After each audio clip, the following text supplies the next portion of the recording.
Buenos días, República Dominicana, sean todos bienvenidos a esta edición de Fuera de Récord. Hoy es domingo 28 de agosto, un día cargado con muchas informaciones, lluvias en gran parte del país y lamentablemente el duelo nacional que se vive por la muerte de un hombre forjador, nació en política, un político a tiempo completo, a carta cabal. Atuey de Cans Jiménez. Nos unimos al dolor de su familia, a la clase política del país. Lo conocí en mi tiempo de reportero de televisión y también de periódico, y pienso que Atuey de Cans, usted pudo disentir de todo lo que usted quisiera de Atuey. Pero Atuey había que reconocerle, y hay que reconocerle, de que murió abrazado a su concepto, a sus principios. Murió aferrado a un asunto elemental. Murió con mucha dignidad, primero, y también murió aferrado a lo que creía. Polemista por naturaleza, con mucho criterio y defensor de sus ideas y de sus pensamientos. Tenía 69 años de ejecutivo, decretó duelo nacional. Cuando decía y digo que fue un político a carta cabal, pienso que a Atuey solamente le faltó ser presidente de la República. Desde sus inicios en la Universidad Autónoma de Santo Domingo, donde fue presidente de la FED, paso por la carrera política cercano a Peña Gómez, fue presidente del PRD, presidente al final del Partido Revolucionario Social Demócrata, fue secretario general también del PRD, un hombre de Estado totalmente. El país pierde un gran político y entonces, como destino de la vida, no habían pasado 24 horas y ya se informaba ya la muerte de Luis, el hermano menor de Atuey de Cans, que dicho sea de paso tenía varios días en Corazones Unidos, estaba interno. No murió por la información, la noticia que se dijo de que murió el hermano de Atuey al enterarse de la información. Él tenía varios días recluido en la clínica Corazones Unidos y también lamentablemente, repito, cosas del destino.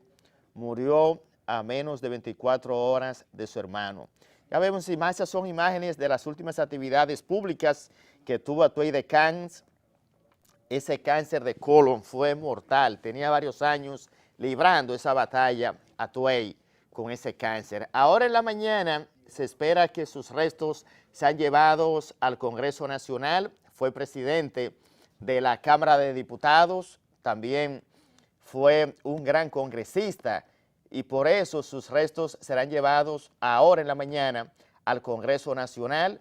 Atuey también, además de esa función, recuerden que fue un hombre muy cercano al fenecido también Jacob Masluta, estuvo muy cercano a Salvador Jorge Blanco, Antonio Guzmán Fernández, ese gobierno histórico del año 1978, Atuey jugó en la década del 80 y 90 un papel fundamental en la política dominicana. Así que, señores, lamentablemente, el país ha perdido un gran político, repito, a tiempo completo y a carta cabal. Murió aferrado a su principio. Recuerden, quiero recordarle, sobre todo como este programa los ven varias generaciones, jóvenes, adolescentes, en la clase política y personas que de una forma u otra inciden en el quehacer político.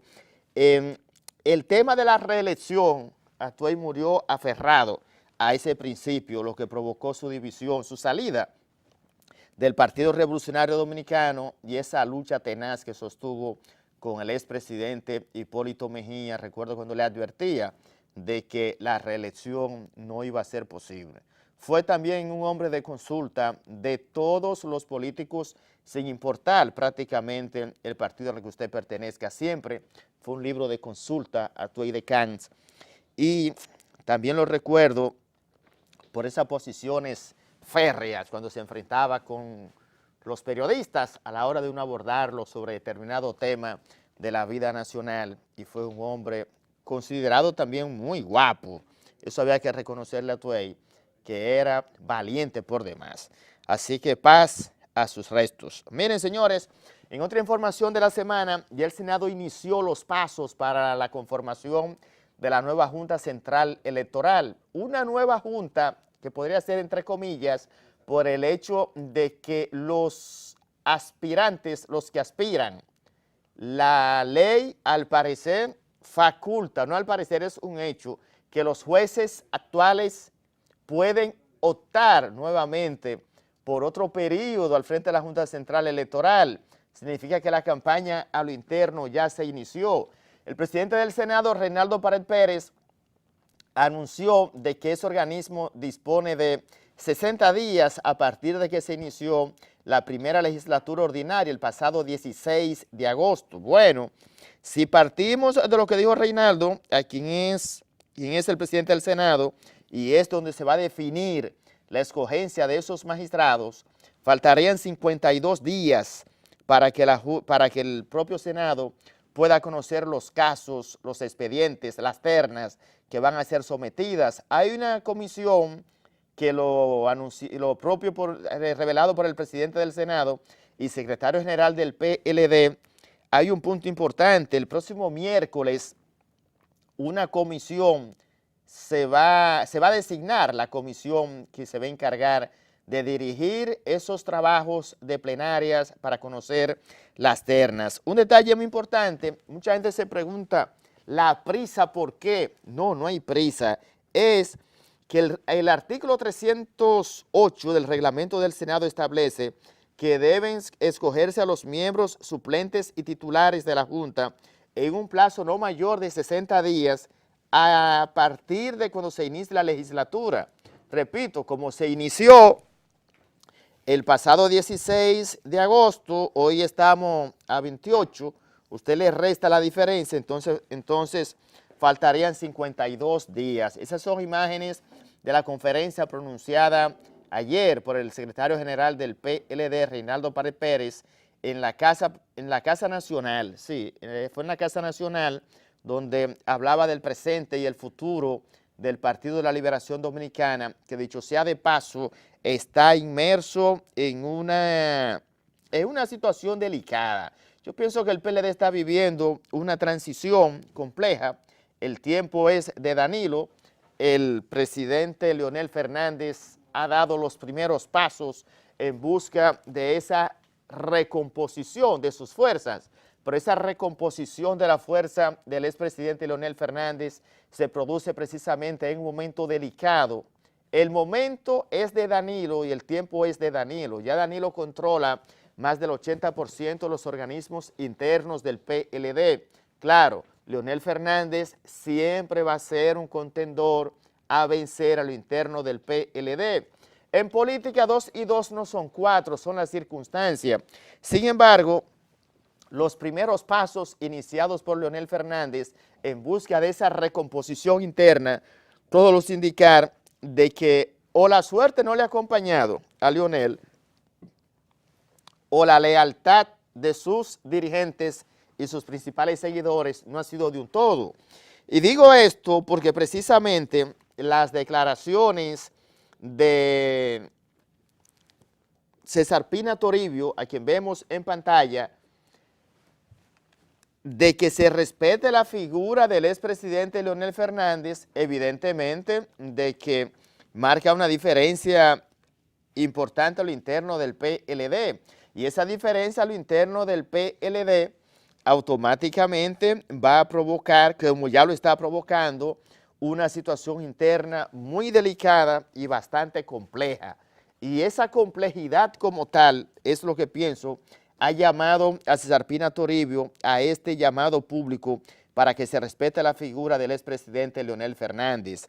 Esa reunión de la semana pasada de Leonel Fernández con los llamados secretariado, son secretarios, pero al interno del PLD se le llama secretariado a los secretarios de los diferentes comités intermedios y de base del Partido de la Liberación Dominicana, y esa reunión De acuerdo a lo informado de manera oficial, formó parte de los trabajos de la continuación de los trabajos del 8º Congreso del PLD, comandante Jorge Botello Fernández. La realidad es que al día de hoy la situación del PLD es una ebullición interna, lo que vive el partido de gobierno, por el hecho de que el intento de sacar la cabeza del expresidente Leonel Fernández tratando de armar sus tropas nuevamente es un tema complicado porque ya el PLD está concentrado en el 20.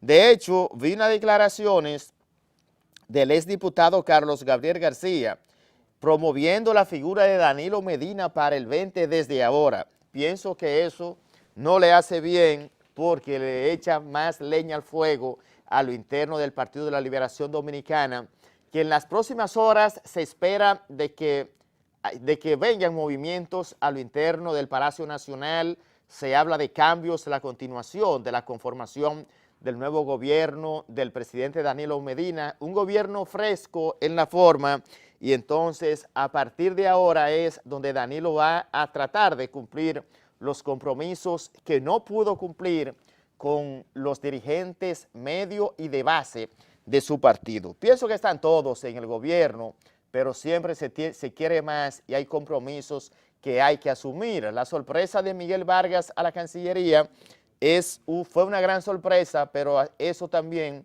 ha provocado la indignación al interno del PLD con dirigentes que se consideraban también en el círculo de espera para poder jugar un papel fundamental en el próximo gobierno, no en el próximo, en el nuevo gobierno que ya comenzó de Danilo Medina. Miren, las lluvias van a continuar. Tenemos contacto, vamos a hacer contacto, director, con el general Juan Manuel Méndez a ver la situación, porque los informes que tenemos son de que las lluvias van a continuar. Hay varias provincias en alerta, 14 provincias, se habla de que están en alerta. Las lluvias han sido muy fuertes en las últimas horas y entonces de continuar las lluvias como están, ya observé algunos sectores más vulnerables de barrios aledaños en diferentes puntos del país, sobre todo Santiago, que me informan que también tiene una situación un poco compleja, fruto de las lluvias en todo el territorio nacional. Las provincias que hoy están en alerta amarilla, de acuerdo al Centro de Operaciones de Emergencia, son Azua, Peravia, San Cristóbal, provincia de Santo Domingo, el Distrito Nacional, mientras que en verde están Monteplata, Sánchez Ramírez, María Trinidad Sánchez, Dajabón, Montecristi, Santiago Rodríguez y Valverde.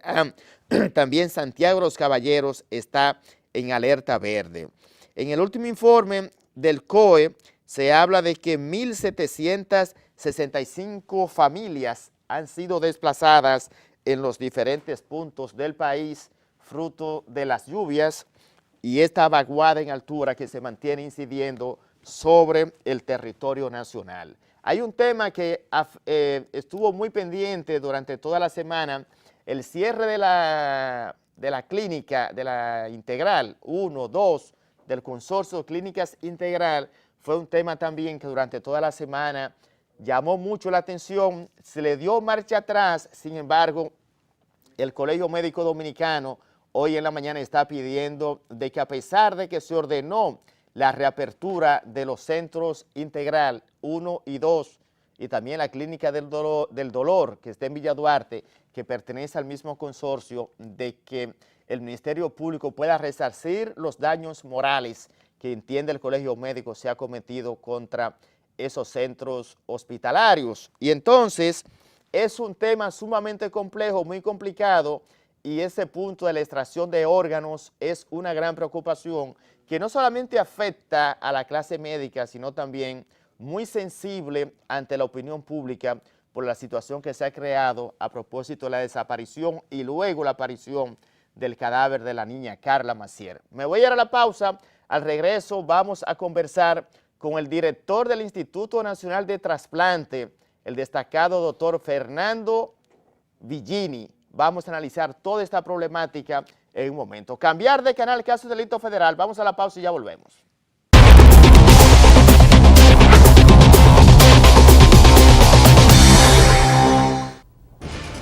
Saludos República Dominicana, tal y como le habíamos adelantado en la introducción, ya nos acompaña en este plato fuerte la entrevista principal el destacado doctor Fernando Morales, director del Instituto Nacional de Coordinación y Trasplante, INCOR. Buenos días, doctor, bienvenido a Fuera de Récord. Muchas gracias, Elvi, por esta invitación a tu programa y ya tú sabes, estamos a tus órdenes.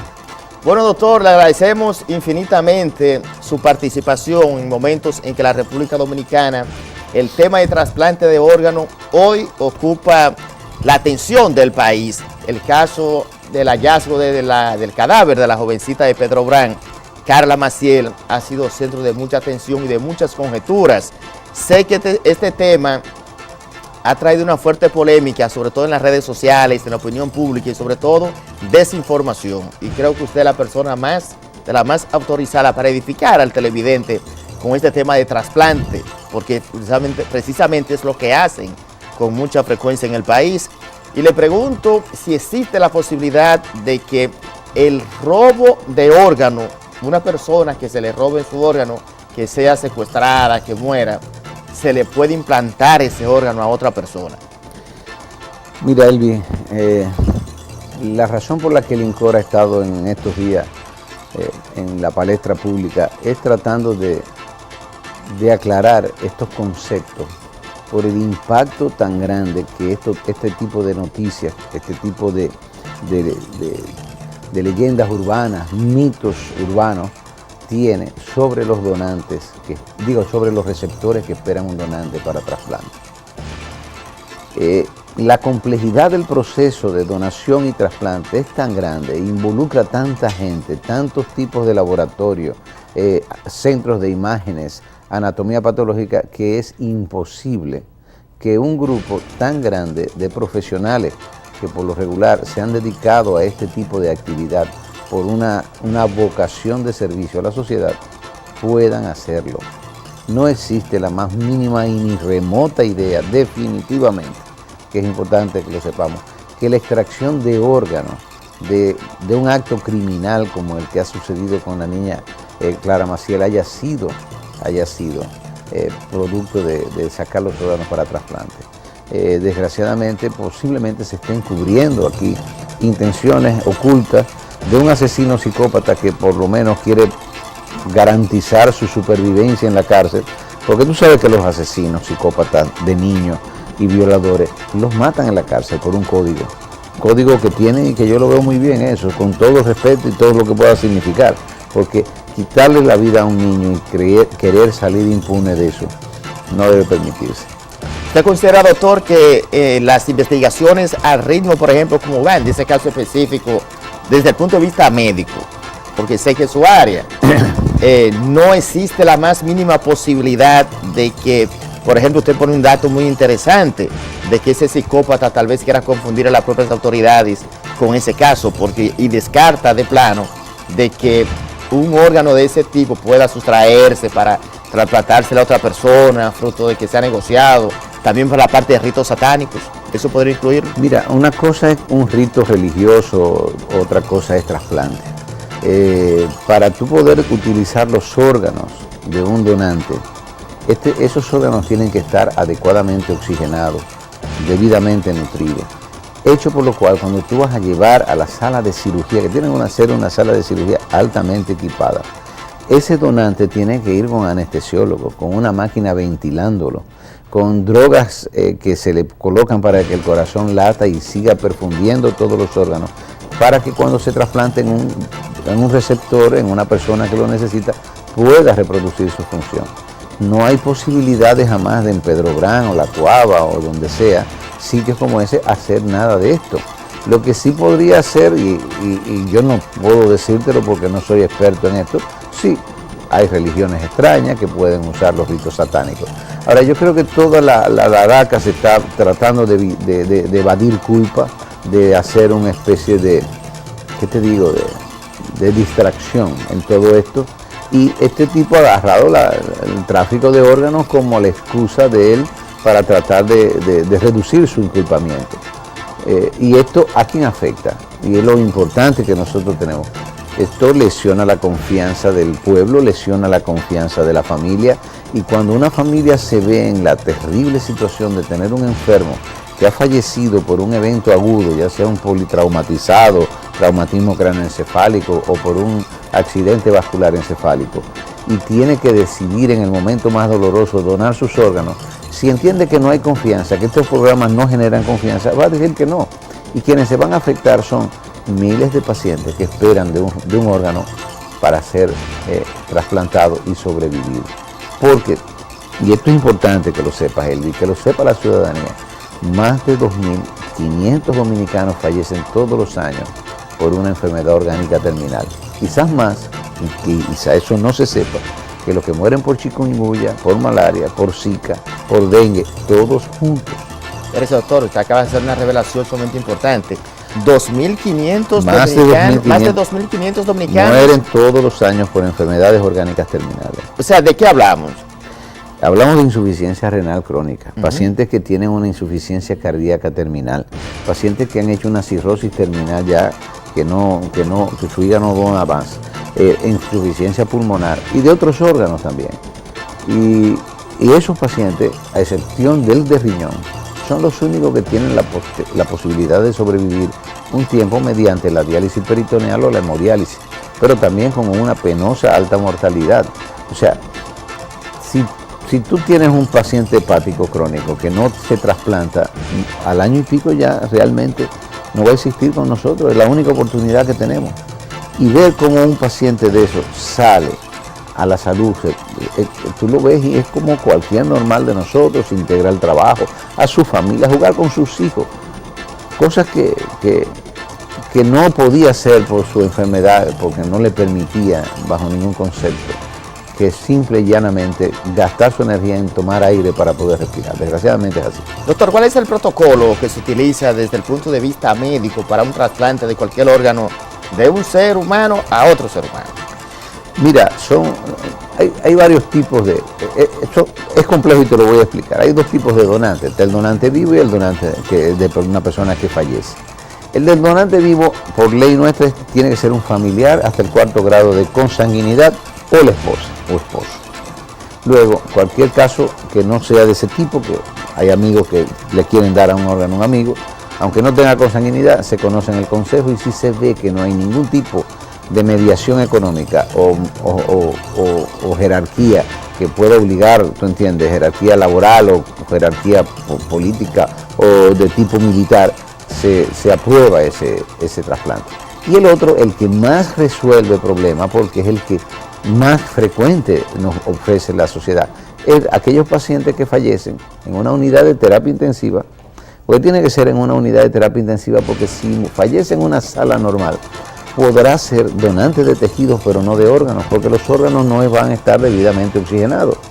Entonces, tiene que ser con un respirador y con esas sustancias que estimulan al corazón a seguir latiendo. A ese tipo de donante, hay que hacerle muchísimas pruebas. Primero, las inmunológicas, para determinar qué grupo sanguíneo, cuál es su esquema inmunológico y que no rechace cuando vamos a ponérselo a otro, que sí haya compatibilidad. Segundo, pruebas tumorales para descartar que tú, conociendo, examinando adecuadamente a ese paciente y haciéndole marcadores tumorales, tú te das cuenta de que ese paciente no le pueden transmitir un tumor, que eso es muy, muy lamentable a otro que lo necesita. ¿Y el tumor se transmite de un paciente? Hay cáncer que sí, que si tú tienes una metástasis en el órgano, en el riñón o en el hígado y tú lo trasplantas, tienes transmisión de un tumor. Y por eso tenemos que tratar de verificar claramente que eso no suceda.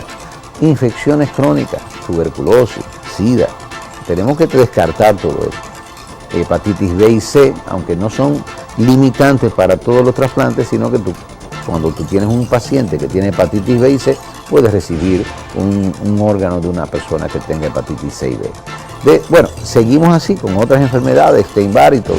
Entonces, todos esos laboratorios, todo eso hay que determinarlo en el tiempo en que ese individuo fallece. Hay que notificarle a la familia, hay que explicarle a la familia lo importante que se reside en una decisión positiva de ser donante. Porque desgraciadamente muchos familiares cuando dicen, yo nunca he oído hablar de eso, yo no creo en eso, y se cierran, y le quitan la oportunidad a 8 personas de resolver un problema grave de salud. 8 dominicanos, 8 padres de familia, 8 abuelos, 8 tíos, gente que tiene doliente detrás, que sufren la impotencia terrible de tener un paciente que no tiene satisfecha su situación de salud. Entonces, esa es la diana a la que afecta este tipo de noticias, que de forma alegre y responsable de parte de un individuo que persiste en tratar de vincular algo para eximirse de su culpa, y que desgraciadamente ha encontrado eco en algunos sectores de la prensa escrita, de la prensa televisiva, y penosamente también se ha encontrado eco en los esquemas policiales, porque la policía le está haciendo mucho caso, lo traslada, le da, inclusive hasta ha logrado, según tengo entendido, aunque no lo he verificado, de inculpar o de ir a allanar una clínica sin una veracidad de que un hecho como este, que nunca ha ocurrido porque nunca ha podido ser demostrado, sucede en el país. Llamó mucho la atención las declaraciones del destacado patólogo Sergio Sarita Valdés, cuando el pasado lunes planteaba de que no descarta que en el país la extracción de órganos humanos cadáveres sea una práctica que se realiza con frecuencia. Me llamó mucho la atención. Mira, el doctor Sarita Valdés, si se lee un poco más, aclara muy bien que eso no es para la donación de órganos, que no lo descarta porque pueden haber ritos satánicos que lo hagan. Yo no sé si habrá ritos satánicos o no. En una sociedad hay de todo. Hay personas que se ubican dentro de un fanatismo religioso o antirreligioso, y a partir de ahí tú te das cuenta de que, bueno, el satánico es otro religioso porque es otro móvil religioso. Pero bueno, el asunto es que esos órganos pueden haber sido sacados para esos ritos, pero no para ser manipulados para la donación y el trasplante. De eso quítenselo de la cabeza, que eso no existe, ni creo que va a existir en el mundo entero. Y si sucede, no hay nada que hacer con la sociedad entonces. En caso de que pase. Claro, porque tú tendrías vinculando cientos de profesionales que tendrían que ser cómplices de un proceso que eso no le cabe en la mente a nadie. Doctor, con su anuencia, me voy a ir a la pausa comercial. Hay un punto muy importante, sé que los televidentes a esta hora están muy bien pegados al televisor, porque el tema de salud es un tema de vida, y el trasplante en la República Dominicana, de manera muy exitosa y profesional, se han venido haciendo una serie de trasplantes de órganos muy valiosos por demás, riñón, corazón, y los resultados han sido positivos. Hay un componente importante en ese ejercicio profesional, el componente económico. ¿Qué significa eso? Guárdeme esa respuesta ahí. Me voy a ir a la pausa. Estamos conversando con el doctor Fernando Morales, director del Instituto Nacional de Coordinación de Trasplante, INCOR. Cambiar de canal, que es un delito federal. Ya volvemos.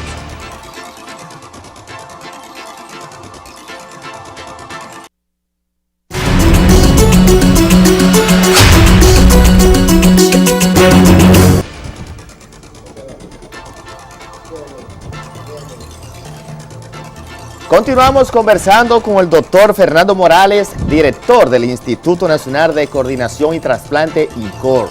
Doctor, antes de la pausa dejamos una pregunta en el aire, el componente económico. ¿Qué le cuesta a una gente un trasplante, por ejemplo? Hemos visto en los últimos años, en los últimos meses, el tema del corazón. Un trasplante de corazón creo que es el que más se ha hecho en el país.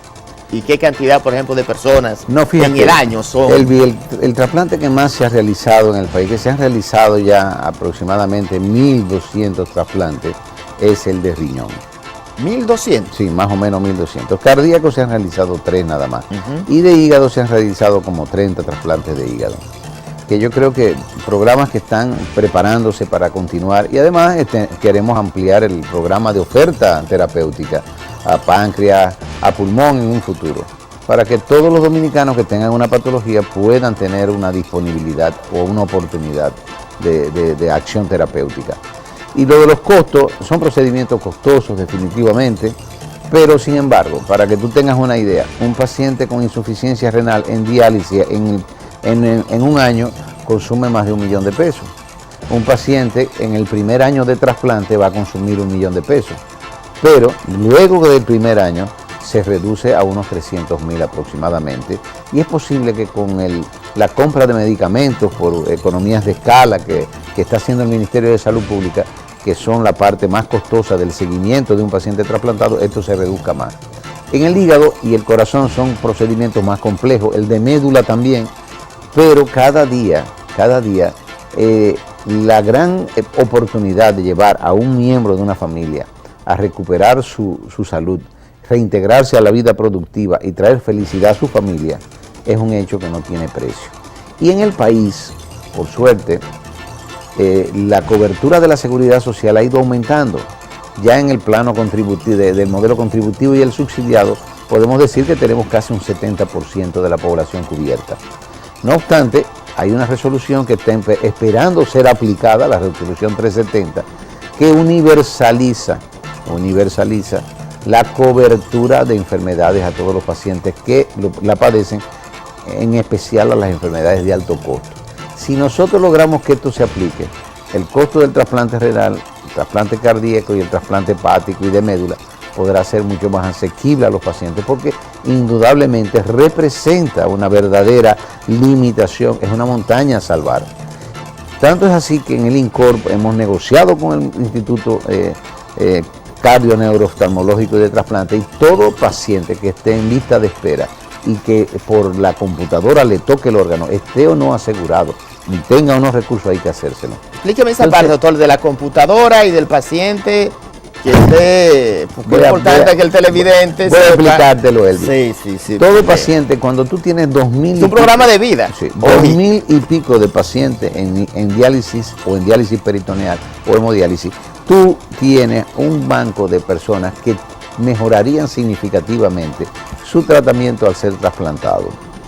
Estos pacientes, para ser trasplantados, necesitan estudiarse una serie de análisis de base, imágenes, o sea, todo un conglomerado de cosas que le permitan al médico que lo está preparando o al equipo de médicos que está preparando que es apto para recibir un órgano.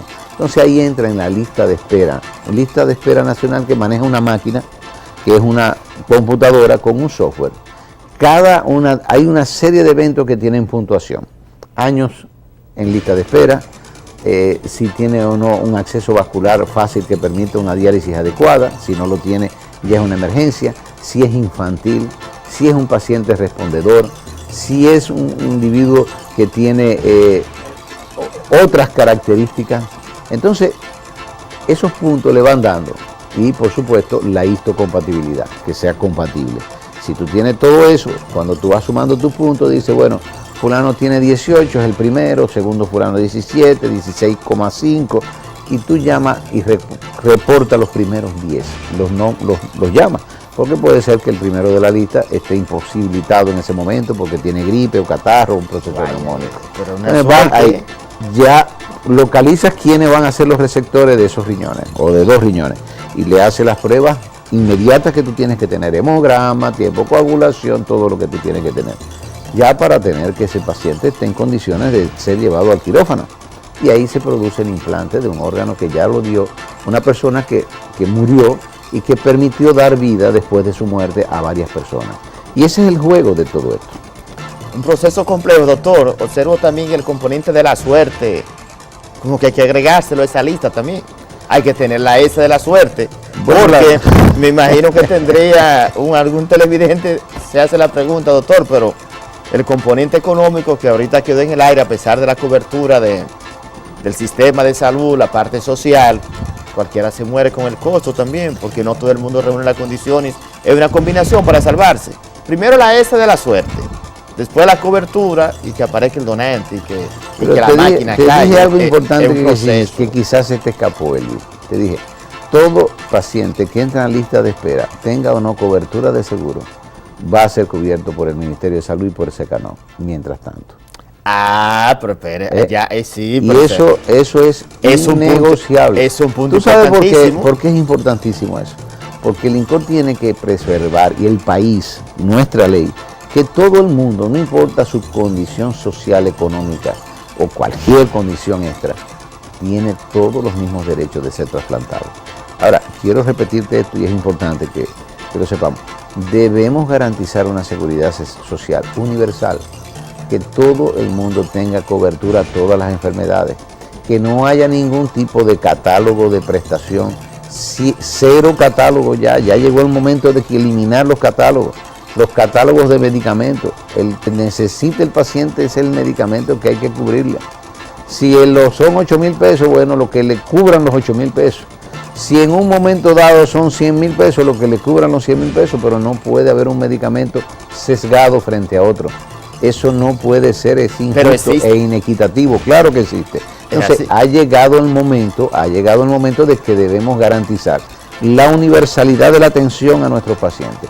Y si se necesita aumentar la cápita, yo creo que la gente no estaría en contra de que eso se aumentara, pero justa y equitativa, por estudios actuariales que permitan al Estado decir, bueno, sí, vamos a aumentar la cápita a 200 pesos y con eso garantizar la atención en salud. Porque nosotros no podemos estar un país pobre y un país que tiene tanta demanda de atención en salud, siendo los financieros de un sistema financiero de las ARS que se conviertan en verdaderas entidades ricas.